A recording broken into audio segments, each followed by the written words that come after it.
안녕하십니까 선배 후배님들, 안전하는 아빠 안전아빠입니다. 산업안전보건 기준에 관한 규칙 7번째 영상이고요. 보건기준 편에서 두 번째 영상이 되겠습니다. 첫 번째 영상은 그전 영상에서 업로드를 해드렸고요. 영상을 항상 찍을 때마다 말씀드리지만 제가 공부했던 위주로 말씀을 드리는 거니까 다소 미흡한 부분이 있어도 널리 양해 바라도록 하겠습니다. 보건기준은 총 13장으로 구성이 되어 있고요. 보건기준 첫 번째 영상은 일전 영상에서 말씀을 드렸고, 보건기준 두 번째 영상이 되겠습니다. 방사선, 병원체, 분진, 밀폐공간, 사무실, 근거격계, 그 밖의 내용으로 구성이 되어 있습니다. 방사선, 방사선이란, 그리고 방사선의 물질이란, 방사선 관리 구역, 이 정의는 우리 법에서 이거를 정의를 한 거죠. 기본적으로 이렇게 정의는 시험에 나오든 안 나오든 간에 이거에 대해서는 기본적으로 내용을 알고 계시는 게 맞습니다. 그리고 방사선 물질의 밀폐 한번 읽어보시면 되겠습니다.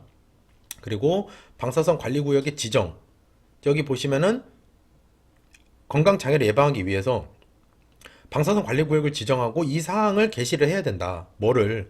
특정 구역, 특정 용구의 착용에 관한 주의사항, 그리고 업무상 주의사항, 응급조치에 관한 사항, 건강장애 방지에 관한 필요한 사항, 그리고 당연히 출입 금지시켜야 되고요. 요 내용들은 방사선 관리구역 앞에다 내용을 게시를 해놔야 된다라는 거죠. 방사선 장치실, 전용의 작업실이라 하면은 X선 장치, 입자 가속 장치, X선관, 그다음에 방사선 물질을 내장하고 있는 기기를 말한다. 그리고 방사선 물질 취급 작업실, 다음 이 내용을 제외하고는 모두 취급 작업실에서 전용 작업실에서 해야 된다라는 거죠. 그래서 누수의 조사, 곤충을 이용한 역학적 조사, 이동 상황 조사, 핵 원료 물질을 채굴하는 경우, 그 밖의 내용은 방사선 물질 취급 작업실에서 작업을 하지 않아도 괜찮다라는 말이고, 그 다음에 여기 보시면은 보호구, 보호구의 지급, 사업주가 지급하고 근로자가 착용하고, 보호구 폐기, 세척, 사업주가 세척시설 설치하고 근로자는 세척을 하고요. 흡연 당연히 금지해야 되고요. 유해성 등의 내용을 근로자가 보기 쉽게끔 게시를 해놔야 되고, 지금 이 내용을 보시면은 하나, 둘, 셋, 넷, 다섯 개인데, 이게 이제 금지 유해물질, 그리고 성면, 그런 내용들에서 내용이 거의 똑같습니다. 거의 대동소이한 내용이기 때문에 어디 가서든 보호구를 착용해야 되고 보호구를 지급을 해야 되고, 보호구가 이제 뭐 파손되거나 아니면 오염됐으면 당연히 폐기시켜야 되고, 근데 이 경우에는 무조건 폐기를 해야 되고요. 그리고 세척 시설이 있어야 되고, 그리고 흡연하면 안 되겠죠. 그리고 출입 금지 구역 지정해야 되고, 그리고 뭐 감시인 배치라든가 아니면 출입부 대장을 해놓는다라든가, 그런 것들은 기본적으로 산업안전에서는 그냥 다 항상 따라오는 내용들입니다. 그게 건설기계든 뭐 유해물질이든 지금 이제 요런 내용들이 크게 그 이름만 그 문구만 다를 뿐이지 기본 그 틀은 그대로 간다라는 거죠. 병원체에 의한 건강장애 예방, 혈액맥의 간염병, 공기맥의 간염병, 곤충 및 동물맥의 간염병이 우리 법에서 정한 이 세 개의 그 병원체에 의한 건강장애라는 거죠. 그리고 여기 보시면은 곤충 및 동물에게 간염병 고위험 작업은 뭐를 말하냐면 습지에서 하는 실외 작업, 설치류 직접 설치 작업. 설치류 아시죠? 쥐 같은 걸 설치류라고 하는 거죠. 쥐 같은 거. 가축 사육 도살 작업은 곤충 및 동물맥의 간염병 고위험 작업이라고 우리 법에서 정한 거고, 혈액 노출의 정의 또 숙지를 하셔야 되는 내용이고, 그 다음에 병원체 위에 노출된 작업을 하는 사업 또는 사업장이란 의료법상 의료행위를 하는 사업, 혈액의 검사 작업, 환자의 가건물이란 병균의 유무를 확인하기 위해 거두는 물질, 채취를 하는 거죠. 그리고 연구, 그리고 집단 수용시설, 간염 고위험 작업이 지금 이 적용 범위죠. 이 병원체 노출된 위험 작업이라는 거죠. 그리고 일반적 관리 기준에서 간염병 예방 조치, 혈액매개, 그다음에 공기매개, 곤충밀 동물매개, 여기에서 보면은 다음 각호의 자치를 간염병을 예방해 다음 각호의 조치를 하여야 한다. 다음 각호의 조치란 계획의 수립, 그리고 예방을 위한 조사의 대책 수립, 그리고 간염 발생 시, 그 다음에 적절한 조치. 이게 크게 보시면요, 우리 실생활에서 지금도 있고 예전엔 더 심했고, 코로나가 있었지 않습니까? 이 코로나에 이 조치들을 이렇게 연상을 시켜보시면 거의 이 조치대로 진행이 됐다라는 거죠. 계획을 수립했죠. 예. 그리고 질병관리청에서 그 다음에 간염 예방을 위해서 조사하고 막, 예. 그리고 조사 대책을 수립하고 감염병 발생하면은 격리 조치하고 이게 이제 격리 조치한 거죠. 이제 그런 내용들하고 연상시켜서 이제 숙지를 하시면 되겠고 유해성 등의 주지, 종류와 원인, 감염 경로, 그다음에 증상과 잠복기, 종류와 예방 방법 이거에 대해서 이젠 그 유해 위험 그 아니 저기 병원체를 노출할 수 있는 위험이 있는 작업에서는 주지를 시켜야 된다. 주지를 시킨다는 건 교육을 시킨다라는 내용으로 보시면 되겠습니다. 혈액맥의 간염 노출 위험 작업 시 조치 기준. 음식물을 먹거나 피하는 거 그리고 화장 및 콘택트 렌즈 교환 금지 한번 읽어보시면 되고요. 여기도 이제 보시면은 주사침, 각종 의료기구 보관 금지, 적절한 방법으로 소독을 해야 되고 그 다음에 별도로 표기된 용기에 담아서 운반해야 되고 세척제로 접촉 부위를 씻도록 해야 되고요. 주사 및 체열 작업을 하는 경우에는 쭉 읽어보시면 됩니다. 그래서 여기 혈액 노출 예방 조치가 예를 들면 뭐 이런 식으로 나올 수 있다는 거죠. 우리 이제 객관식에서 산업안전보건지도사에서 1차 이제 그 객관식으로 다음 주 뭐 우리 법에서 정한 혈액 노출 예방 조치 중에 잘못된 것은 충분히 물어볼 수 있는 문제죠.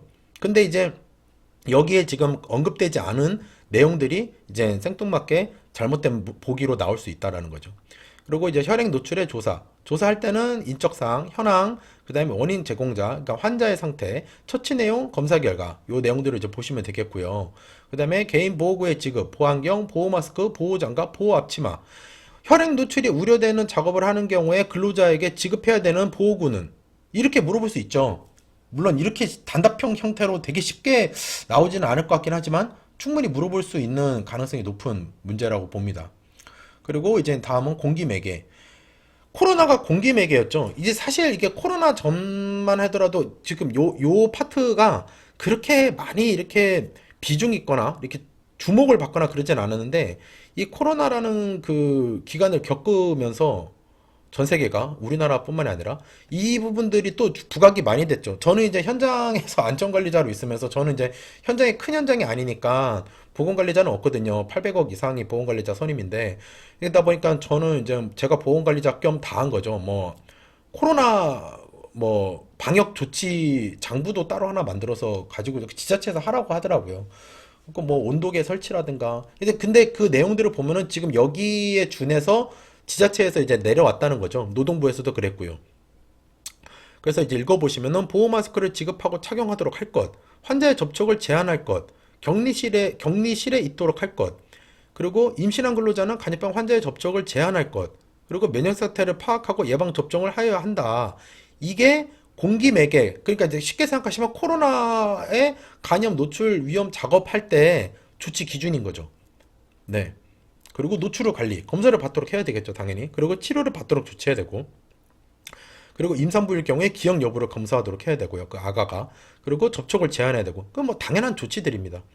그리고 곤충 및 동물 매개 감염, 긴 소매 옷과 긴 바지, 음식물 섭취 제한, 작업 후 목욕하도록 하고, 오염원과 격리돼서 식사 및 휴식을 하도록 할 것, 이상 증상 발생 시 의사의 진료를 받도록 할 것, 하나, 둘, 셋, 넷, 5개. 이렇게 나오죠. 네. 보시면 되겠습니다. 다음 9장 분진. 분진 작업은 여기 정말 친절하게 그림이 나와 있는데요. 제가 이 우리 만화로 보는 산업안전보건 기준에 관한 규칙을 하면서 말씀을 몇 번 드렸는데 정말 그림 참 잘 그린 것 같습니다. 그림 그리신 분은 그 고용노동부에서 상 줘야 돼요. 그림을 참 현실성 있게 잘 그린 것 같습니다. 분진이란 우리 법에서 정한 분진의 이제 그 정의가 나와 있고요. 호흡기 보호 프로그램. 호흡기 보호 프로그램 제가 한번 읽어보겠습니다. 호흡기 보호 프로그램이란 분진 노출에 대한 평가, 분진 노출 기준 초과에 대한 공학적 대책, 호흡용 보호구의 지급 및 착용, 분진의 유해성과 예방에 관한 교육, 정기적 건강진단, 기록 관리 사항이 포함된 계획이다. 분진 노출에 대한 평가, 그리고 노출 기준 초과에 따른 공학적 대책, 보호구 지급 및 착용, 유해성에 관련된 교육, 근로자의 건강진단, 이 모든 내용들의 기록 관리 사항 등이 다 호흡기 보호 프로그램이라는 건데 이게 밀폐공간 프로그램이랑 똑같습니다. 그 용어만 다를 뿐이지.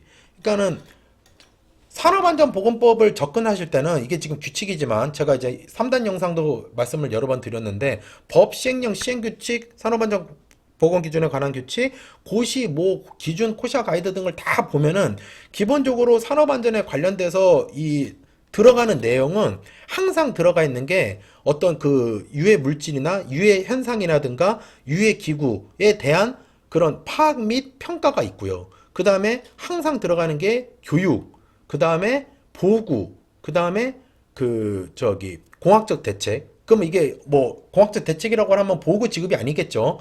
그게 그렇게 되지 않게끔 작업 방법을 변경한다라든가 아니면 다른 식으로 작업을 한다라든가 그런 식이 되겠죠. 그러니까 이런 내용들은 항상 똑같이 적용이 됩니다. 모든 위험 부분에 있어서는. 그러니까는 그거를 머릿속에 기본적으로 가지고 계셔야 돼요. 지금 이 우리 현업에 계시는 분들, 보건 쪽이든 안전 쪽이든 현업에서 지금 안전 및 보건 관리자로 계시는 분들은 잘 아시겠지만 거진 이게 항상 똑같습니다. 적용되는 거는. 큰 틀에서. 그러니까 이제 산업안전 일반 부분이랑 과목으로 치면요. 그 부분이랑 또 관련이 돼줄 수 있는 거죠, 이게. 지금 하고 있는 거는 산업안전보건 기준에 관한 규칙을 하고 있지만. 그리고 작업시간이 월 24시간 미만의 임시 부은진 작업에 대해서는 적절한 보호구 지급을 착용하지 하도록 하는 경우에 이 장의 규정을 적용하지 아니한다. 임시 분진 작업일 경우에는. 이런 게 좀 예외 상황이고 숫자가 들어가 있어서 제가 강조 표시를 해 놓았고요. 그 다음에 관리, 사용 전 점검, 개조나 수리하는 경우에 국소 배기 장치, 공기 정화 장치가 나와 있는데요. 요거는 암기하셔야 됩니다. 중요한 내용이고요. 암기하셔야 되는 내용입니다. 개조나 수리하기 전에 이 내용들을 미리 점검을 해야 된다라는 거죠. 국소 배기 장치 같은 경우는 덕트와 이제 그 배풍기의 분진 상태, 접속부가 헐거졌는지, 흡배기 능력, 그 밖의 내용, 공기 정화 장치는 내부의 분진 상태, 여과 제진 장치의 파손 여부 및 그 상태, 공기 정화 장치 분진 처리 능력, 그 밖의 내용. 이거 암기하셔야 되는 내용이고요. 분진의 유해성의 그 주지, 노출 경로, 환기 방법, 개인위생 관리, 호흡용 보호구의 사용 방법, 질병 예방 방법. 이거를 이제 근로자들한테 교육을 시켜야 된다라는 거죠. 그 다음에 10장. 10장은 제가 보건 쪽은 솔직히 말씀드리면 잘 모르지만, 뭐, 당연히 중요하겠죠.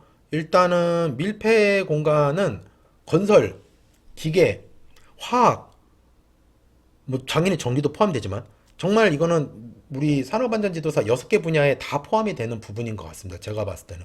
왜냐면 어디서 작업을 하든 이 밀폐 공간은 이게 발생을 할 수밖에 없거든요. 그렇기 때문에 밀폐 공간이 사실 좀 저는 중요하다고 보고 있고요. 밀폐 공간이 산업안전보건 지도사 1차 시험에서 한 번도 안 나온 적이 없었습니다. 한 번 이상은 꼭 나왔었고요. 한 2번, 두 번 정도, 그러니까 2년치 정도만 안 나왔었고, 거진 뭐 이거 단골입니다, 단골. 어떤 형태로든 간에 계속 나오더라고요. 그리고 뭐 당연히 이거는 뭐 2차에서도 충분히 나올 수 있는 부분이고요. 3차 또한 마찬가지고. 12회차 건설안전 산업안전지도사 3차 면접시험 중에는 이제 밀폐공간 작업 프로그램에 포함되는 내용에 대해서 아는 대로 답변하시오. 뭐 그런 내용이 있었죠. 그리고 밀폐 공간의 안전 대책에 대해서 답변해 보세요. 이렇게 이제 면접이 나온다라는 거죠. 밀폐 공간의 정의란 산소 결핍, 유해가스 인한 질식, 그러니까 결핍, 질식이 이제 핵심입니다. 결핍, 질식. 그리고 화재 폭발 등이 있는 위험이 있는 장소가 밀폐 공간이고, 유해가스란 탄산, 일산화탄소, 황화수소 등의 기체로 인체에 유해한 영향을 미치는 물질을 뜻하고, 적정 공기란 매우 중요합니다. 18% 이상 23% 미만, 이하가 아니라 미만. 그리고 탄산가스 농도가 1.5% 미만, 일산화탄소 농도가 30ppm 미만, 황화수소 농도가 10ppm 미만. 암기사항이십니다. 그냥 항상 암기를 하셔야 돼요. 그냥 머릿속에 항상 이게 머릿속에 있어야 됩니다. 그리고 밀폐공간 작업 프로그램의 실입 시행, 사업장 내 밀폐공간 위치 파악 및 관리 방안, 그리고 질식 중독 일으킬 수 있는 유해 위험 요인의 파악 및 관리 방안, 그 다음에 사전에 확인이 필요한 사항에 대한 확인 절차, 안전보건 교육 및 훈련, 그 밖의 내용, 그리고 근로자가 안전한 상태가 작업할 수 있도록 해야 된다. 다음 각호의 사항을 확인해야 된다. 작업 일시 중요합니다. 매우 중요한 부분이고요. 작업 일시, 기간, 장소, 내용의 정보, 작업 내용이죠, 사실. 그리고 관리 감독자, 근로자, 감시인 등의 작업자 정보, 산소 및 유해가스 농도 측정 및 후속 조치, 작업 중 불활성 가스 또는 유해가스의 누출, 유입, 발생 가능성 검토 후속 조치 사항, 작업 시 착용할 보호구, 비상 연락 체계. 매우 중요합니다. 좀 정말 중요하다고 생각해요. 사실 지금 오늘 영상, 지금 찍고 있는 영상 중에서는 제일 중요하다고 생각이 되네요. 산소 및 유해가스 농도의 측정. 그래서 여기 한번 읽어보시면 되고요. 그리고 요 지금 이 밀폐 공간에서 이 산소 농도 및 유해가스 농도를 측정할 수 있는 자격 기준을 얘기하는 거죠. 누가 해야 되냐? 관리감독자, 안전관리자, 보건관리자, 기관들. 예, 그리고 산업안전보건공단이 해야 된다는 거죠. 그러니까 제가 예전 영상에서 여러 번 말씀드렸지만 지금 요런 거를 이렇게 요즘에 다음 주 틀린 것을 고르시오. 이렇게 물어볼 수도 있겠지만 어렵게 나오면 밀폐 공간을 10장을 다 싸잡아가지고 다음 중 그 밀폐 공간에 대한 내용 중 틀린 것은 해가지고 박스 안에 넣고서는 5개나 6개 넣어놓고 거기 중에서 맞는 것만 기억 니은, 기억 디귿 리을, 뭐 기억 리을 이런 식으로 낼 수 있다는 거죠. 충분히 이걸 다 섞어서요 내용을. 그러니까는 예 그런 부분들 좀 말씀을 드리고 싶고요.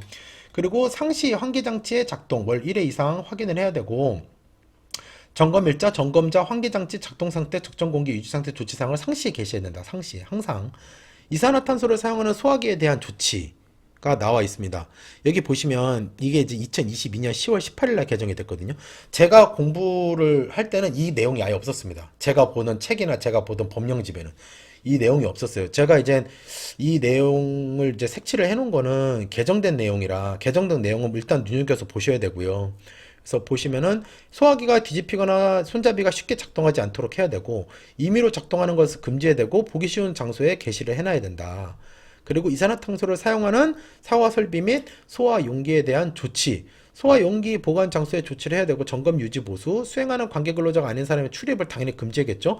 점검 기간 및 점검 내용 등의 출입 기록을 작성을 해야 되고요. 그리고 방어구역의 점검을 위해 출입하는 경우에는 적정 공기 상태가 유지되도록 해야 되고 수동배부 콕을 잠그거나 차단판을 설치하는 기동장치 안전핀을 꽂아야 하며 임의로 개방되는 안전핀을 제거하는 것을 금지한다는 내용을 보기 쉬운 장소에 게시해야 된다. 출입하는 근로자를 대상으로 이산화탄소 위험성에 대해서 주지를 시켜야 되고 공기호흡기 송기 마스크를 취급하고 착용을 하도록 해야 된다. 소화설비 관련된 전기 배관 관한 작업을 할 때는 작업 일정, 설치 도면 검토, 작업 방법, 소화설 검토, 출입 금지 조치, 교육 및 대피로 확보, 작업 계획서 등을 하고 작업하도록 할 것. 그리고 점검 등을 완료한 후에는 그 내부에 사람이 없는 것을 확인하고 소화 설비를 작동할 수 있는 상태로 변경해야 되고요. 임의로 작동하는 걸 금지하고 수동 조작반 등에 누구든지 볼 수 있도록 임의 작동 금지라고 게시를 해놓아야 된다는 거죠. 그리고 10m 이상의 방어구역과 이산화탄소 충전된 소형기를 100개 이상 보관하는 장소에는 산소 또는 이산화탄소 감지 경보 장치를 설치하고 항상 유효 상태를 유지를 해야 된다. 출입 금지해야 되고 출입 금지에 대한 내용을 게시해야 된다. 그래서 지금 이 내용을 보시면은 여기 있는 내용들은 이번에 지금 12월 달에 제가 지금 영상을 찍고 있는 이 시점에 최근에 개정된 그 화재 예방법, 건설업에도 새롭게 적용되는 화재 예방법에 따라서 제가 봤을 때는 13회차 시험 때 나올 확률이 매우 크다. 저는 그렇게 봅니다. 이 내용이 제가 예전에 공부할 때는 없던 내용입니다. 그래서 저는 지금 이 내용을 처음 보는 거죠. 물론 이제 영상 찍기 전에 제가 한번 정독을 하긴 했지만. 그래서 이 내용들은 제가 봤을 때 중요도가 있다. 이렇게 말씀을 드리고요. 예, 용접에 관한 조치, 적정 공기 상태 유지, 그리고 공기호흡기 송기 마스크 지급 착용. 어디서? 탱크 보일러나 그런 어떤 밀폐된 공간 안에서 이거를 작업을 하게 될 때는. 그리고 불황성 기체의 누출, 불황성 기체란 헬륨, 네온, 아르곤, 라듐 등을 불활성 기체라고 하고 그거에 대해서 밸브나 콕을 잠그거나 차단판을 설치해야 되고 잠금 장치, 개방 금지 내용 게시, 그다음에 명칭, 개폐 방향 등을 표지를 게시를 해놔야 된다는 거죠. 배관에 반응로나. 그리고 다음에 이제 보시면 가스 배관 공사에 대한 내용들 대동소이하기 때문에 한번 읽어보시면 되겠습니다. 그리고 긴급 구조 훈련. 긴급 구조 훈련은 중대재해처벌법의 반기별로 이제 그 긴급 그 대피 훈련 이제 뭐 이름 붙이기 따라 다른데 비상 대피든 긴급 구조 훈련이든 뭐 그렇게 훈련을 하게 돼 있습니다. 어떤 그런 중대재해가 발생하거나 붕괴, 화재 이런 데 발생했을 때 그 중대재해처벌법의 안전보건관리체계 구축에 그렇게 하게끔 돼 있습니다. 그거랑 맞물려서 이게 나올 수 있다. 그렇기 때문에 이게 지금 또 6개월 1회 이상으로 또 이게 내용이 나와 있고 그래서 요거 부분도 보시면은 잘라서 보시면은 비상연락체계 운영, 구조장비의 사용, 공기호흡기 송기 마스크의 착용, 응급조치 이게 4개가 나오죠. 그래서 요 내용도 한번 좀 주의 깊게 봐주시고요. 안전한 작업 방법의 주지, 밀폐 공간에서, 예, 이거를 이제 이렇게 작업을 해야 된다. 유해가스 농도 측정에 관한 사항, 안전한 작업 방법에 관한 사항, 보호구 착용, 응급조치 요령, 비상연락처 구조용 장비의 사용, 비상구출에 관한 사항. 사실 이제 밀폐 공간 작업 프로그램에 이 내용이 다 그대로 들어가요.